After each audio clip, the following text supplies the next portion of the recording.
Hi friends, அனைவருக்கும் வணக்கம். இன்றைக்கி ஒரு குட்டி மினி விளாக் தான் பார்க்க போகிறோம். இன்றைக்கி பாப்பாவோட பர்த்டே செலிப்ரேஷன் தான் பார்க்க போகிறோம். பாப்பாவுக்கு விஷ் பண்ண அனைத்து உள்ளங்களுக்கும் என்னோட மனமார்ந்த நன்றிகள்.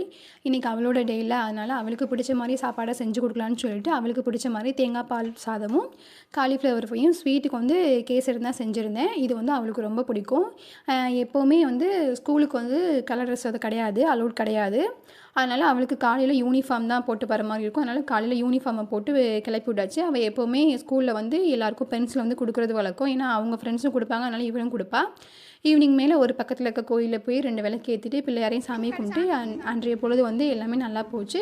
அப்படியே அவளும் சாமிக்கு அப்படியே தீபத்தை காமிச்சிட்டு நானும் அப்படியே அங்கேருந்து கிளம்பிட்டு வீட்டுக்கு வந்து இன்றைக்கி வந்து கேக்கு வெட்டினோம். அவங்க அக்கா, அவங்க சிஸ்டர் எல்லாம் சேர்ந்து கேக்கு வெட்டி இன்றைக்கி வந்து அவள் ரொம்ப ஜாலியாக இருந்தாள். எனக்கும் ரொம்ப மனசு நிம்மதியாக இருந்துச்சு. என்ன ஒரு கவலைனா, வருஷம் யாருக்காச்சும் சாப்பாடு 2 பேர் கொடுக்குறது கோயிலில். இந்த வருஷம் கொடுக்க முடியல, சுச்சுவேஷன் அப்படி அமைஞ்சிருச்சு.